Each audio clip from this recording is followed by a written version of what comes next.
following is a production of DallasCowboys.com and the Dallas Cowboys Football Club. How about them Cowboys? This is Campin' Out, broadcasting live from Dallas Cowboys training camp on DallasCowboys.com and the official Dallas Cowboys app. And now your host, Shannon Gross. Live, let's go! Camping Out, Shannon Gross, Nate Newton, live here from Oxnard, California. Training camp. It's Saturday, which most people have the day off, but there are no off days at training camp. Even when we're supposed to have a day off, we don't. And we always bring the fire, but today we're really bringing the fire, and I am super excited because I admire this man's work, but I have never gotten to be on the air with him at the same time. And not only am I on the air with him, he is on our show. Welcome to the show, Newy Scruggs. What's up, Newy? Newy, what's New up, dog. man? Wow. New dog. Wow. It is fun to be on here. I just want to know how many sponsors you're going to rip off today. What can I get free with all the sponsors you have? You know, my hands are kind of chapped right now. Yeah. I got to go back to the hotel. My soap is running low, so I know. I know you got some stuff in your bag. Whip out the bag, man. What's in the bag? My bag is empty at camp. We tried to get this show sponsored. But I tell you what. You know where I went to eat last night, Newy? Where's that? And Nate. Where's that? I went to Walmart to pick up some supplies for training camp late last night, and I was gonna go get a burger, and there was a Wingstop in the parking lot, and I was like, man, I pulled out my app, I put my order in, picked it up, and I ate about 11 o'clock, which was a bad move. Right. Because I got spicy, but man, it was good. Speaking of sponsors, thanks for letting me plug a sponsor of our show, Hanging with the Boys back home. You need to come on over, Newy. Yeah, Newy. Where you can join the party, man. The door's open, man. Yeah. You know what, man? I can do two shows. I can do Hanging with Let's the Boys. go. I can do Players Line. I Let's can double up, no problem, all day Let's long, go. man. Hold on. We can't have you getting our fame, man, and getting our glory, bro, and taking it back that other way. We ain't having it. Hey, there's enough Hershey for everybody. There's enough Hershey chocolate for everybody, Nate. You come forward to the boys, and we ain't dealing with you now. You got to come on forward to the boys. I can't do that, Nate. I'm just telling you, Nate. I can just lend services. You just call me every now and then to come in and pinch hit, man. I can be over there for you. You know? So are you still doing the show while you're out here? Yes, we are still doing the Players Lounge right here. Yeah. You and Danny and Isaiah? No. Barry, Church. my bad. That's church. I had Isaiah on the break. Yeah. Isaiah's coming out. You got the wrong Essilor glasses on. You ain't getting the wrong view. A little foggy. You got no clear view, baby. My bad. Wow. Barry and Danny. Those are my guys, too. I can't believe they just did that. Sure they are. Yeah. Sure they are. Yeah. My bad. So you're hosting it while you're out here? Yes, And I what's your main gig? Because I know that ain't paying the bills. No, NBC5 is the main gig. That's still the main That's gig, still the huh? main gig. Been in year 21 of my 4-year plan to come back here to Los Angeles. Wow. Yeah.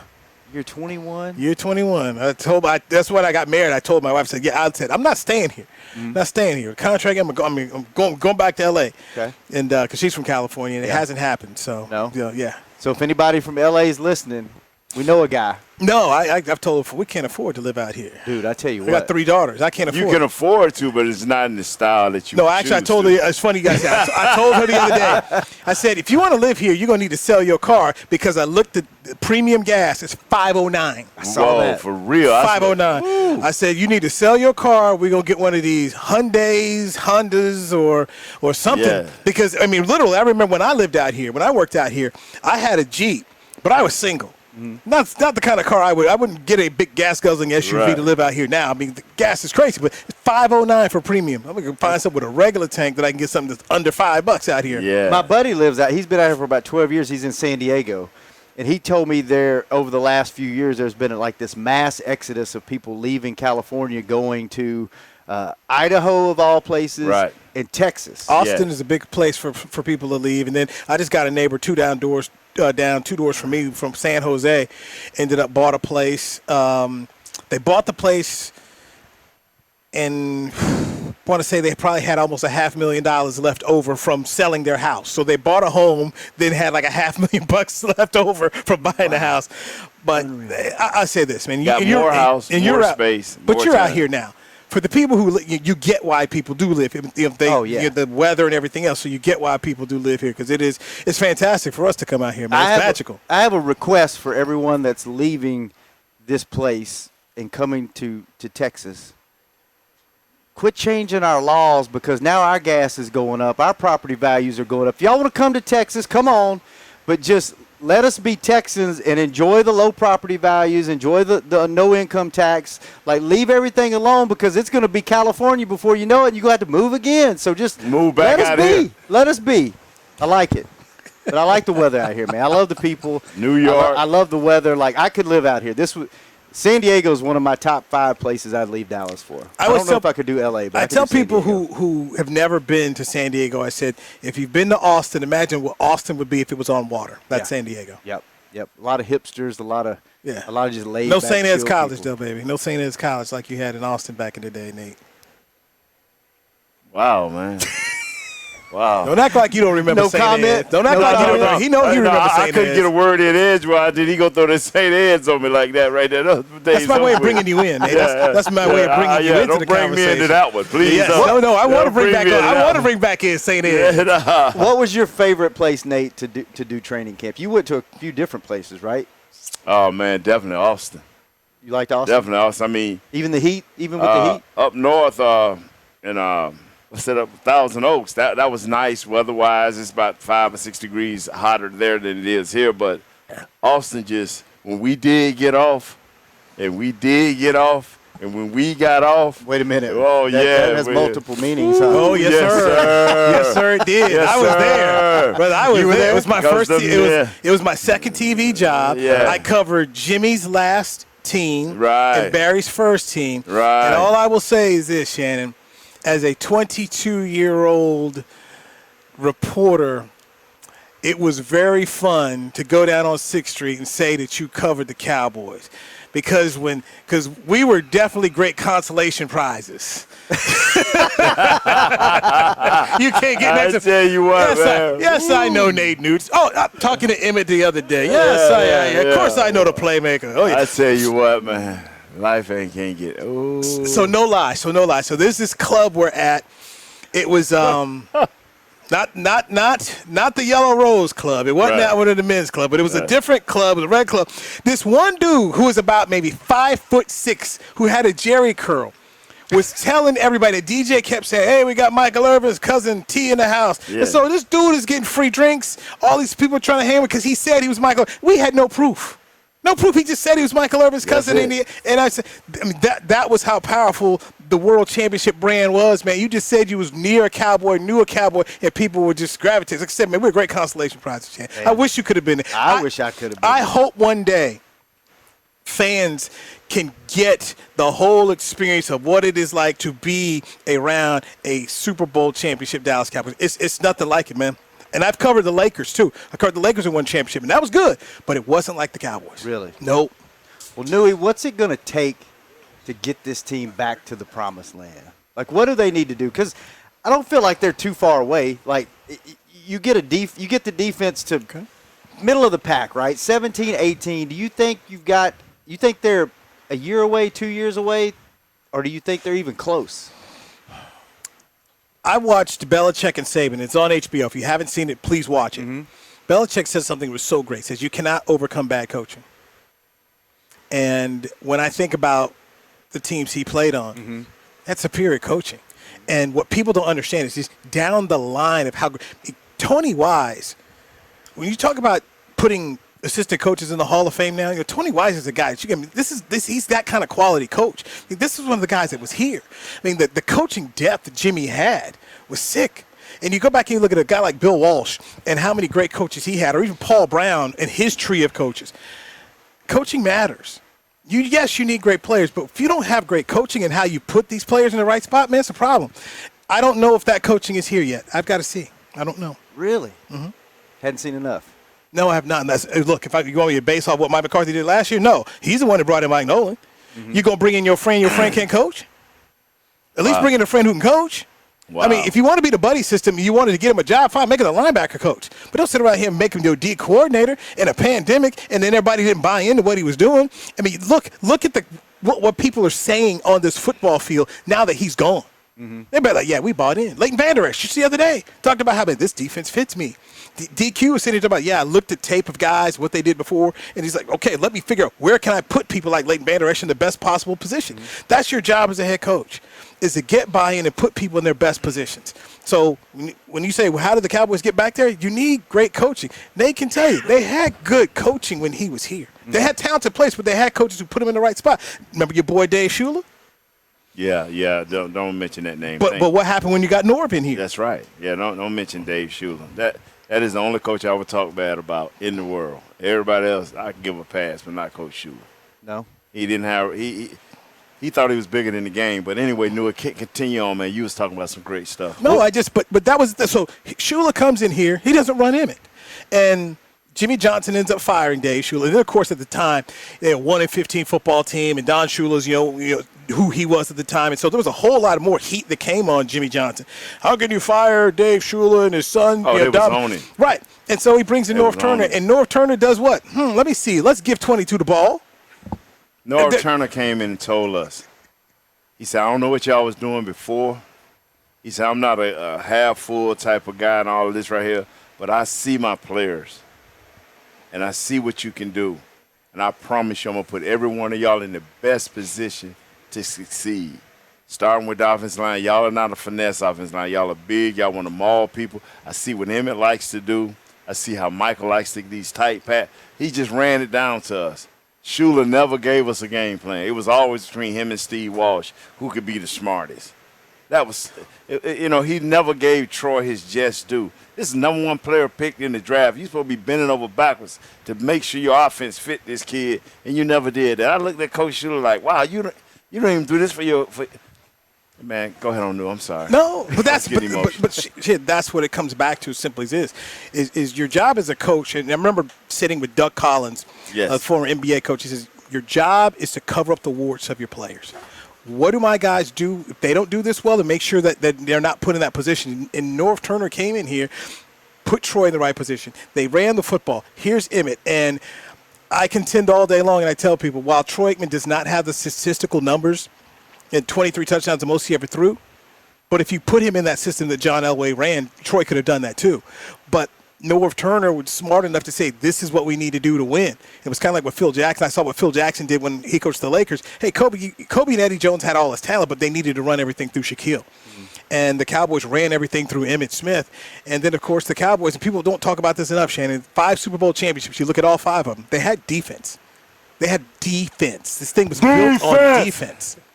Cowboys got to get back to playing some defense if you want to talk about trying to host the Lombardi Trophy. Why is that such a difficult concept? Because that's, coaches in even in real life, managing people, you play to people's strengths, you play away from their weaknesses. You look at what do people do good, and let's load them up with that. And let's not ask them to do things that they can't do. It's the same concept for coaching, and that's what we were told last year. Is we're going to look at our talent. We're not going to try to fit them into a system. We're going to fit the system around them and see. And that's players over scheme. That's not what we saw once the season started. We saw things that were too complex for some guys to pick up. Scheme over players, right? Versus players over scheme. So it sounds really good in theory, but when it comes to, I guess, sports and football, is it egos? What is it that keeps people? Because everybody has the same concept. This is how you're successful. Play to the strengths, play away from the weaknesses. But then when it comes to implementing a game plan, you don't see that a lot. What I found out real quick is you got too many quote unquote great offensive coordinators. You don't have great head coaches anymore. We don't have enough great. It's always the next up and coming guy. So he's got all his terminologies, his different schemes. Okay, I can make your quarterback great. Well, what if you don't have a great quarterback? Can you make my running back great? Can you make my offensive line? Guys, when I do coaching clinics, which I stopped doing basically, because I would get so many frowns when I would go in and say, the smartest coach I ever ran into was Norv Turner. The smartest coach I ever ran into was Juan Stat. And what they had in common was they looked at their players, they watched the film, they broke down each player, and they fitted their schemes to fit. And then most coaches look at you like, well, I don't do that. I run a scheme. And if you run a scheme, you're not going to be successful. You can't run a scheme. You have to address your players and what you have. And for last year, it was so simple, and this is what makes you mad.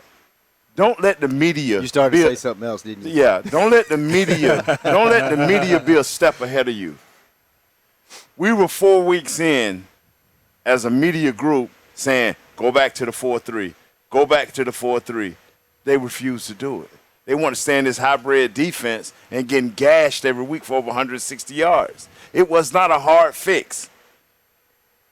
And this is the – man, what did Coach McCarthy do? I know he was looking at Mr. Jones like, well, give us a chance. 8 weeks, you still getting gashed for over 200 yards a game? 9 weeks, you still getting gashed for 170 yards a game? Come on, man. That was too long of an adjustment period. Go back to another one. You talked about the media being ahead. Remember? Yeah. You heard folks saying, hey, why don't you put Zach Martin out at tackle? You got a tackle issue I was right fighting now. that one too. And we were told it's not fantasy football here. Well, I know this. Zach was an All-American tackle who was an MVP of a bowl game at Notre Dame. With all due respect to Steele and Knight, Zach's going to be better than them out there. And I just, call me stupid, but I just remembered some guy named Larry Allen who went out there to play tackle and was really good and ended up going to some Pro Bowls and they gave him a bust in the Hall of Fame, which said if your guy is a supremely talented dude and Zach is a supremely talented dude, you can put him out here and he's going to be better than these undrafted free agents you're throwing out here, because I also felt it was unfair to the quarterbacks to not at least put Zach out there. When he went out there, what happened? Won a game. You know what? It's – we throw a lot of darts here. But for the first time in a lot of years, a lot of those darts last year was deserved. And I talked to Coach George Edwards, and I asked about a few players. He said, "Well, Nate, we're not even going to think about last year. We're gonna move on. But before you move on, please look at the film so you don't make the same mistakes twice." Sure. So that's what you got to do. Me and Newy was on the sideline. He was like, did people not look at the film of certain guys? I don't know who he was talking about, where some guys say, was talking about Tristan Hill. Did you read the full scouting report? One coaching staff who he played well for loved him, and the coaching staff that put him on the bench say, you're going to be dealing with an issue here. You're going to be dealing with, a guy that can pout on you. Read the whole and make a right decision. Don't go spend the night in the hotel with a dude and think that is nah. He went out to eat, and Rod Marinelli said, I got him to sign a contract, so we're all good. I mean, at the end of the day, Shannon, and that's why I told Nate, there's a scouting report, and the scouting report has the pluses and the minuses on there. And as much as you're in love with the pluses, you have to read the minuses too, because that's the complete player. Yes. That's what it is. Yes. And every player has it. You'll read the scouting report of Troy Aikman at the start. I mean, there's going to be pluses and minuses there, and you just can't ignore them. And Tristan Hill was a player which they did ignore. Rod Marinelli specifically ignored the minuses, thinking that, I can coach him and I can do this. And that's what coaches can get to sometimes, man. They almost like think they can change a guy. It's kind of like how girls date your friends, Shannon. I changed so-and-so. And you're like, you can't change him. He is who he is. Right. And maybe Tristan Hill decides to live up to the talent that he has. But so far, at least that initial rookie year, the concerns they had were right there. And that was just, especially when Juan Thornhill could have been the guy. And he goes on and starts for a Super Bowl team in Kansas City, and the Cowboys are still sitting around here looking for a safety that they can plug in there full time that Juan Thornhill could have been.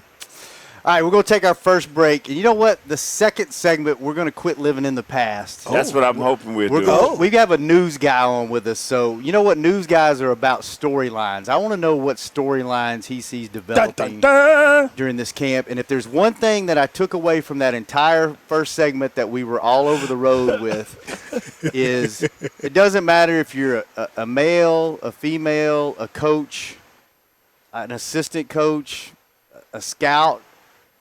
You can't know a guy by spending one night in a hotel room. That's exactly what Nate Newton said. Yeah. So, ladies and gentlemen. Yeah, it's more to a person than one night in a hotel room. One night stands to get you beat to death every time. Get to know someone. I promise you, one night stand ain't no good. We'll give you some more Nate Newton wisdom. Newy had a lot of them on 6th Street. On the second. segment courtesy of covering the Cowboys. of Camping Out. I'll be right back.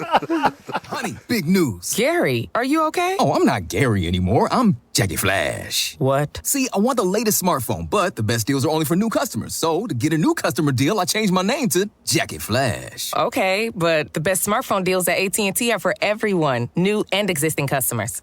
That's huge. Then guess who's getting a deal? Is it Jackie Flash? Jackie Flash. It's not complicated. At AT&T, our best smartphone deals are for everyone. Restrictions apply. Visit att.com for details. Hey, Cowboys fans, ready to spice up your next watch party? Bring Yo Quiero guacamole and be the game day hero. Yo Quiero means I want, and we know you want great, fresh-tasting, ready-to-serve guacamole for your home gating and tailgating events. Made with real avocados and the perfect blend of spices, it will be the star of any party. You can find us at your local Albertsons or Tom Thumb in the deli section. If you can't find it, talk to your store manager and tell them, Yo Quiero guacamole. The Cowboys way, where 16 Hall of Famers and 5 championships shows us what success looks like. Where turkey is always the second best part of Thanksgiving Day. Where we are all defined by one single thing, the star. Where we as fans know it's our job to keep the tradition going. Bank of America is proud to be the official bank of the Dallas Cowboys and to support the quest of living life the Cowboys way. Copyright 2020, Bank of America Corporation. How great would it be to travel to watch the Cowboys win on another team's turf? Pretty great. But honestly, just watching the game from anywhere but your house would be fun. Even a hotel bar with some guy named Phil from St. Louis who thinks Oakland still has a team. So whether you're traveling to the game or watching from your favorite vacation spot, book a place to stay on Hotels.com. Proud partner of the Dallas Cowboys. Back to Camping Out. Welcome back to the show. Camping Out, Shannon Gross, Nate Newton, joined by a very special guest, Newy Scruggs, our resident, what do we call him, news guy? News anchor, news reporter, just what do you like to be addressed as, Newy? Hey man, just address you. Doesn't No, matter. you're not just another here, guy. man. Tell him You're who not you are. another I'm a Jag. I parcel up just a guy. you're not just Jag. another No, guy. we got Tell him who you we are. got that guy on our show, Jesse Yeah. Holly. We got him. We got him. We got the Jag claims. You know you got to So, pay for that. That's fine. He don't listen to our show anyway. Let me tell you real quick, Newy. I don't know what live read I'm supposed to be reading here, so I'm just going to tell you folks, come out to training camp. Just come on out and have fun. We're open tomorrow. We're closed Monday. We're open Tuesday. We travel Wednesday. We have a game Thursday. We're off Friday, and then we're back at it The Saturday. Rams! So come on out and see me and Nate. We're on They the got the new stage. hat collection out there. Okay, so the new Dallas Cowboy hat collection. So they're out there right now. So go over to shop.dallascowboys.com and get that new hat that Listen they've to got out Newy. there. Okay, so yes, You're a big bucket hat guy, right? I am a bucket hat fan. Do Yes. they have any cool training camp bucket hats? They out always do. They Yeah. always do. It's kind of, especially the white ones with the kind of new blue and white logo out there. So those are always. I like taking those to the pool, hang out with the fam. And so since I work for the news station, I don't wear my Cowboys. I don't wear my Cowboy stuff out here. Yeah. But I back home. That's what I got all the time, man. What's your before we get back into Cowboys football, what is your favorite part of your job? What do you enjoy the most? It's the games. I was talking to my wife last night. the live games. Yeah, the games, and I still enjoy this. When I was telling my wife last night, I said, think of this. Here I am, kid in Fort Hood, Texas, 1977, who becomes this huge Cowboys fan. My whole wardrobe was about the Cowboys. I had the Cowboy lunchbox. I had the Cowboy raincoat. I mean, all I cared about was the Dallas Cowboys. And here I am today doing this job, covering the team. I'm sitting here at Nobu, talking to Jerry Jones one-on-one. You know, Michael Irvin comes over, and I'm talking to Michael. So I have lived this dream. So that's what I love. I love the games. And when I worked out here in Los Angeles, I loved going to Laker games, man. That was fun. Shaquille O'Neal's agent was always cool to me. One time he just talking, hey, Newy, come here. Meet Pam. Hi, how you doing? She's like, hi, I'm Pam. It's Pamela Anderson. Oh, okay. I have lived an incredible life, man. Shaq was always good to me as a fraternity. But, hey, Newy, come on over, man. In the house in New York Times. Chill out. I'm in Shaq's house, man. That's a pretty good impression, by the way. I'm 26 years old, hanging out at Shaquille O'Neal's house. So I love the games. Mm-hmm. That's the best part of this. It's the games. Thanksgiving. You think about how lucky we are on Thanksgiving, man. To go out to We get to go to AT&T Stadium. Jerry feeds us some dang good food. We watch football. We're doing what most of Americans are doing. They're sitting here watching the 3 o'clock game. We get to go to it. Right. That never gets old. And so to come back out here to Oxnard, California, man, after a year being away, I am as grateful and as thankful as you can be. I love what I do. It's what I've dreamed of doing since I was in the 5th grade, 11 years old, in E. Larry McDuffie's class in Savannah, Georgia, man. And now he thought, and this is why he hasn't left. He just gave y'all the reason why he really hasn't left Dallas. Okay? He's just giving you the reason. All that other stuff, that's the reason. Well, if Nate, Dallas come out here, he'll pay that $5. Nate, that. You get to do a lot of stuff. You're on TV shows, you're on radio, you're on podcasts, you cover live events, you get to talk to the coaches, former fans, players, everything. What's your now that current days, like in everything that you get to touch and do now? What's your favorite part of what's your favorite thing to do? It is I embrace, and Shannon, you asked me why. I embrace from mini camps, when we started mini camps, all the way through the football season, all the way to Super Bowl. Mm-hmm. I embrace all of that. It all comes as one. It's a package. And, I cannot do enough. I mean, and I call it role playing, because whatever the Cowboys need me to do, whether it's come do a podcast with you guys, do a TV show with Chris and with Bro Will, or either go out there and cheer up the fans, I do it with an equal amount of flavor. It's all one for me, man. That 6 or 7 months. And when I get through, that 6, 7 months, you through? I am through. My pages, these Your Twitter pages, the Twitter page, the Facebook, Shut it all down. that just gone. Because I enjoy it, man. I'm like you, man. I enjoy it. I've been a kid, man. Because you grew up a Cowboy fan too, right? 11 and 12 years old from Orlando, Florida, man. I knew when I hit the Cowboys Central, I wasn't coming back. I knew it. I wasn't coming back. I love you in Orlando, but sorry. I'll drive one day to go eat lunch and drive right back the next day. Right. But right. You're here, right? That's you're right. So Shannon, think about, because we're going to go up to the Hall of Fame here. Mm-hmm. Just think about the last time we were there at Jerry's party. I can't remember what that was. I don't remember it. Okay? That's a part of our life. I know. Yes. And we get paid to do that. That's a part of our life, man. I know. And those are the things that you hold on to. And when you talk about not leaving, I had to cover the Browns. I covered the Browns their last 2 years there before they moved under Bill Belichick.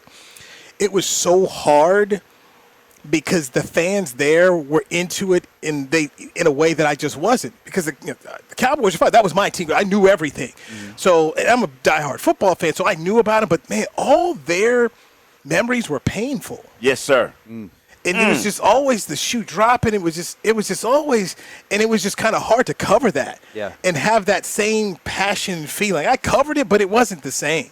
It just wasn't the same. And when I worked here in L.A., it was fine because there was no football team here. Mm-hmm. And people were Raider fans and Raiders fans, but there were huge, and there's a huge bunch of Cowboy fans here. Yeah. So you could talk Cowboys and still be a Cowboy fan covering the NFL in L.A. because there was no team.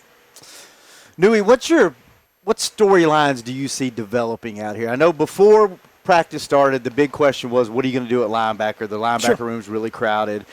I think some storylines that are kind of developing now is like you got some good-looking young DBs. You got some, who's going to be your fifth and maybe sixth wide receiver? No, those don't work for me, Shannon. No? And I tell you why. I go back to something Warren Sapp, the Hall of Famer, said many years ago, and I just believe to be true. The back don't work without the front. The Cowboys 31st against the run last year, man. Football is won up front.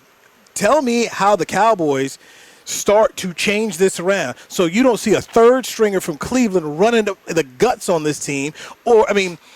Basically last year, I don't know if you play fantasy football or not, but I looked at, who are the Cowboys playing this week? Who's the running back? Maybe a dude you go pick up here because guys are setting up career highs and season highs against the Cowboys. So how do they fit up front? We can talk about the DBs all day long. You can put 3 Deion Sanders back here in nickel coverage, but if you're not getting to the quarterback, at some point in time, the way this league works, you're going to get beat. So if they can put some pressure and stop the run, then a lot of things that you want out of this football team can come true. So that's why I'm sitting here looking at Neville Gallimore, looking at Basham, looking at Watkins, looking at the big kid Bohannon from Kentucky. that Osa Odighizuwa from UCLA. These guys need to come up here and show improvement. Brent Urban. If the Cowboys can get this done and you start looking at the schedule, right at the gate, you got Tampa Bay. They can run the football. We can talk about the receivers all day long, but you got to stop this run. And if you're not stopping this run and stopping this run in this division, it could be another long year. And, and that's what Tom Brady is so smart. Is he still got a lot of Belichick ways about him. Tom was like, hold on, man. Didn't these guys give up almost 200 yards a game? We're going to check them early, and we're going to check them often. And if they don't stop this, we're going to continue to do it. They ain't going to turn the faucet off. They're going to just turn it up higher and higher, and they're going to hit you in more ways than one. And that's what I'm telling people. I was impressed with Coach. When they came out the first day, we getting ready for one-on-one pass rush, and it was one-on-one and team run defend. These guys learn how to get their fits, learn how to fit in their gaps, and I was proud of that because that is the issue. Go ahead on, Newy. I just put that I go back to another thing that McCarthy talked about, and I really liked it because, coaches can talk about things, but we need to see the action. And you've heard the press conference where he said, we need to get bigger up front. We need to get bigger and longer. And so no more of these Rod Marinelli, little shrimpy guys who are quick and all that. Man, get some beef up front here. And that's what they've done. And so I'm looking forward to – that's my storyline is if this football team's going to go somewhere defensively, they got to stop the run. And if they can stop the run, they'll help their DBs back there. Mm-hmm. You want to make Anthony Brown a better player? You want to make Trey Diggs a better player? Put some heat up front on the quarterbacks to stop the run, and you're going to help them out. I go back to, once again, Nate's teams. We could talk all day long about the triplets because they were fantastic. But, dude, that D-line was good. Mm-hmm. And they rolled a whole lot of people out there, man.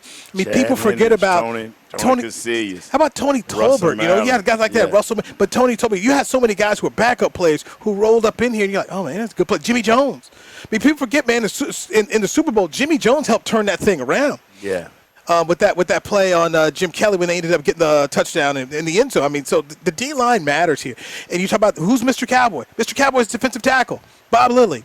No, Randy White, defensive tackle. The Cowboys have always had great players up front, and when they play good defense up front, then you can really start talking about Super Bowl-type teams. You got to be good defensively. And that's what the Cowboys have been since 1960 when they won. Have you seen anything encouraging on the defensive side of the ball out here, or is it too early? Do you need to see some of these guys get in some game action? Shoot, Nate, we were looking today. We saw guys getting up there, and I had a great conversation with Randy Gregory. I said, defensive line had a lot of sacks today. Look good today. He said, that's every day. That's every day. And he talked about, hey. Not for him. Not for him, but the day he got fortunate. And 77 in practice. He said, what's funny, he talked about him. He said, they asked him, how's it practice against Tyron Smith? He's like, it's a bitch. So he did admit that. But Randy spoke openly about last year being a debacle. So we were last year against run defense. I said, no, you were 31st. But even he can sit up here and say, hey, look, we have to be better than last year. And I absolutely love anyone that can, and how you get better in life. I wasn't where I needed to be last year. What do I need to do to get myself where I need to be? And I love the fact that Randy Gregory's a guy who's a leader on the leadership team is saying we got to be better here because it's simple football, Shannon. This thing is still one up front. How'd the Kansas City Chiefs lose the Super Bowl? They weren't good up front on the offensive side. And what did Andy Reid do? We need to get some linemen. They rebuilt their offensive line because Andy, of all people, former offensive lineman, who was Jim McMahon's left tackle at BYU, he's got to win that thing up front. I'm going to tell you something, man. And y'all notice I've stood up here and just been smiling and everything.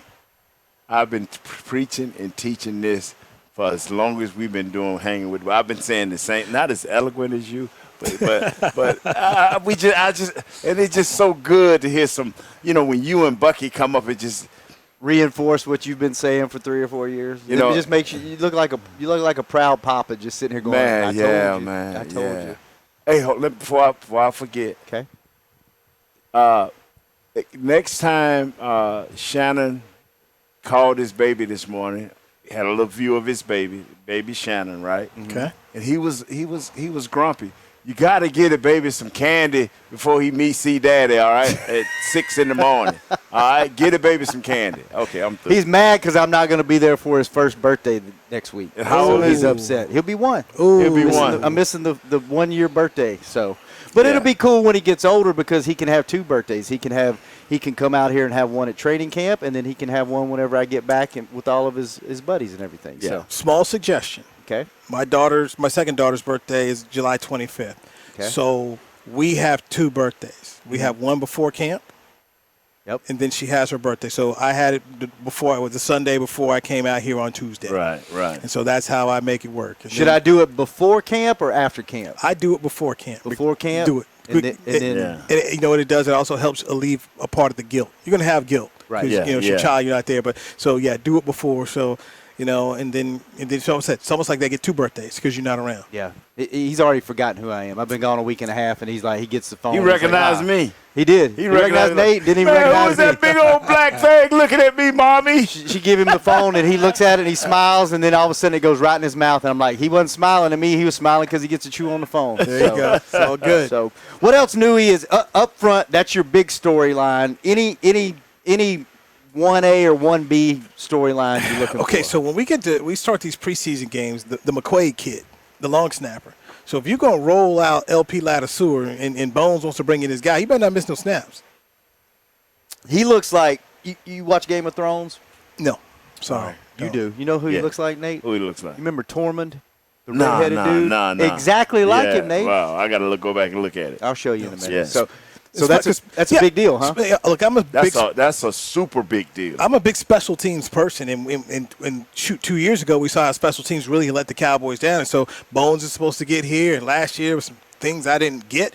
But okay, if you're going to cut a guy who's perfect, okay, you heard his name. What was he here? 13, 14 years. You heard his name once, and that was the snap in Washington where he barely moved the ball, where he really didn't move the ball. Right. That's all you ever heard. And I think Cowboy fans are probably spoiled and don't realize how special that really is. That was a special player, and he was about to set the record for most games. And anyway, so that's something to pay attention to when we get out here and start seeing these preseason games.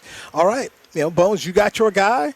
Is your guy going to get it done? Because the moment we'll pay attention when there's an extra point missed and you end up losing 24-23. We'll know something. Right. So I just want to make sure your guy better be good. I mean, he better be good. Who's going to be the kicker? Third line, his guy. That's his guy. Bones' guys Bones brought his guys here, so there they go. So, all right, no excuses, Owen. No excuses. Better get it done. Who's going to be the backup quarterback? Will McClay will go acquire the talent. You think so? Yes. All right. Who else did we hear that from, Nate? We've heard that from Bill Jones. We've heard that from Christy Scales. We've heard that from Newy Scruggs. We've heard that from Clarence Hill. I'm asking every report I see, what do you think? This is the Newy factor. If the backup is on this team, if we're watching them at camp, Newy, you're in the camp that they're going to go get somebody. Who are they going to get? Who's out there? And so it's a great question. What do we know? Every year somebody is going to become available because there's going to be one team that decides that, you know what, maybe this younger player decided to come up here and do something that we weren't expecting, and so we'll do that. So I don't know. And talking to some Cowboys personnel this week, they really feel like they have 65 guys who could make this team. And they're going to hate to have to cut some guys. So who knows? Maybe if there's a need out there that someone else has at a particular position, maybe the Cowboys could end up getting a trade. We'll see. But we know right now Dak is not throwing. You have to have some concern because, unfortunately, Cooper Rush and Garrett Gilbert, in my opinion, haven't shown it up. Now maybe they'll go from being all Oxnard bad to preseason gold. Maybe. We've seen this happen before. So they'll get their opportunity. But if they don't show something in these preseason games, I believe they're going to have no choice but to go out here and try and look to see who's available. And is Joe Looney still out there? No, he's with the Giants. Well, we need a backup center too. Does Dak or Amari's, or do any guys that are injured right now, do they concern you as far as the timeline to be ready for the regular season? Tank Lawrence. I just need to see it. It's a back. Oh, it's a cleanup. It's this, it's that. Do backs get better, Nate? No, they don't. We've discussed that on the sideline. This is D-Law the year. And by all indications, people that I've talked to, they say D-Law is chomping at the bit. This has to be his year. I mean, you've had 2 subpar years. This has to be his year. He doesn't seem happy that he's not out there practicing. He's been very grumpy when he's been out here. Well, we'll get him ready for the 3rd preseason game. And after that, let's see what he do with Tom Brady. Let's just see how he knock him out.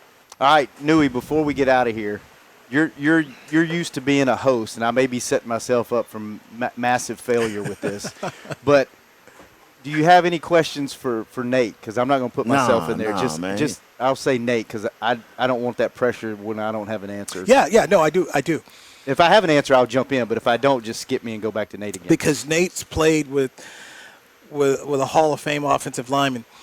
In your opinion, has Tyron got enough to get a gold jacket, Tyron Smith? That is a hell of a question, man. That's a hell of a question because up until 2-3 years ago, I would say yeah. I would say yeah, but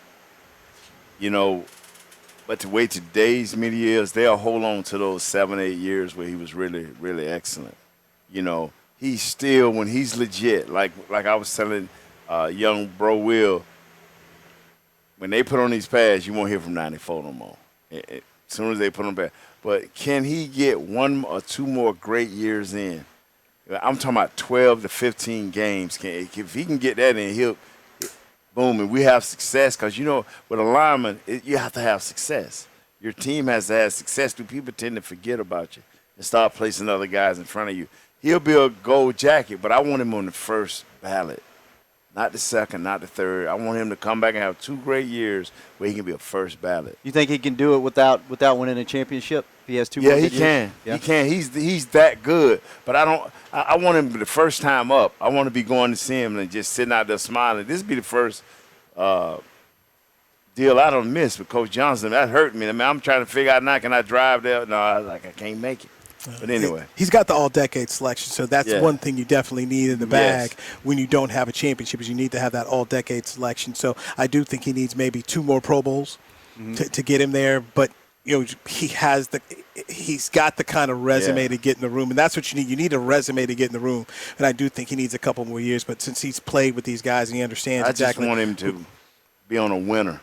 If he can end up on a winner 1 or 2 years, man, where he become that top 3 guy again. What about Zach? Great question. What about Zach? He's on the right track. How many more years does he need to keep doing what he's doing? This is 5th year? And every year he's been an all-pro? I just look at Zach as just as long as he can, obviously last year he wasn't healthy. If he stays healthy, he's going to be there.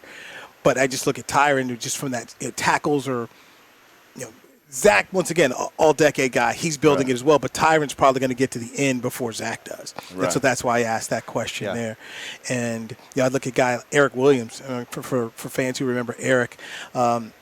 Eric was a guy who was building that resume until he got hurt. It's a shame that people don't remember how Eric Williams shut down Reggie White in playoff games. Shut him down. He was a fantastic player, and I hate that he got hurt. He was a great player that's on Good Morning America and all of that. Michael Strahan. Used to headbutt Strahan, man. It sounded like 2 rams hitting up in the Montana mountains, bro. I'm telling you. Eric was special, man, and still is a special guy. I go up to his golf tournaments every year he helped kids and stuff like that, man. Yeah. Man, when I look at him sometimes, he's like, what you staring at, big fella? What you staring at? I'm like, boy, I never say, I just say nothing, but I'm like, man, this dude missed the Hall of Fame by this much. Yeah, Eric was a great player. He really was. He was a very, very great player. Anything, Newy? We might not have you back on the show before we go up to Canton to the Hall of Fame game. Anything for the fans? What should they? You're going to be looking at defensive line, right? Yes. What should the fans be looking for outside of that? Well, I know fans kind of like the fantasy football positions. Football. So I'll say this. Keep watching CeeDee Lamb, who has really made a great progression in year 2. But Sean McCune, number 84, the tight end, keep watching him. He seems to really have gotten the trust of these younger quarterbacks because Gilbert and Rush were already throwing to him on those 2nd and 3rd teams. But this is a young man that I really think if someone gets hurt again, he's going to be able to do what Schultz did, I believe, because he's a bigger guy. He can block. I just really like what he is doing for this football team. So for those folks that like to watch practice and they like to watch the pass routes, look at 84 to go along with 88. Who's your starting tight end this year? It's Blake Jarwin. Okay. Without a doubt, baby. Even with the camp that Schultz has been having, with the crazy catches and getting wide open across the middle, it's Jarwin's job. Blake Jarwin is the real deal. And I just think that Blake Jarwin has set that bar, and these other guys are trying to catch it. Blake Jarwin's his real deal, man. Okay. Just got to stay healthy. If he stay healthy. Stay away from those snake bites. I'm just telling you, baby.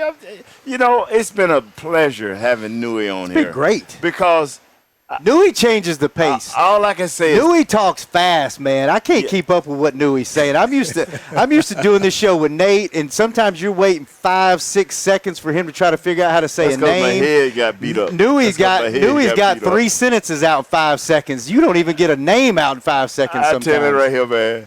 All he did was reiterated what Big Nooney's been saying for 2 years. That's why I'm sitting up here. Co-sign. Yeah, I'm sitting up. See, when I'm on the fence with Bucky and on the fence with Newy, we all sitting there talking. And we all come to one consensus is we see that y'all are right. We see through the same set of eyes. We just see through the same set of eyes. Yeah. The only thing we don't agree on right now is our number 3 is going to be our quarterback, Garrett Gilbert. I see why Nate invited you on the show now, because you like Nate's like, watch this. Everything I've been saying for 3 years, Newy's going to come on and back me up. So now I see exactly what you did today. Yeah. I see what you did. You notice I heard a call. You said, "Hey man, we got Newy." Well, Newy, thanks for coming on. Thanks for coming on the best show on DallasCowboys.com. We appreciate you showing up and contributing to this show and just making it one step above where we already were. I look forward to a return visit. Thank you. We would have you back anytime, and y'all are quickly becoming the second best show on DallasCowboys.com too. So keep doing what y'all are doing. I'm not trying to rate myself. I'm just trying to be a team player. What's the name of your show again in your participants? The Players Lounge with Danny McCray and Barry Church, 2 former Dallas Cowboys safeties. They're 3 amigo Negroes. Yes. I love it. All right, Big Nate, thanks. Yes, Newy, sir. thanks again, man. Chris, thanks for keeping us on the air, I hope. William, thanks for getting the live stream going. We will be back tomorrow, Sunday, same time, same place. This has been Camping Out. Camping Out.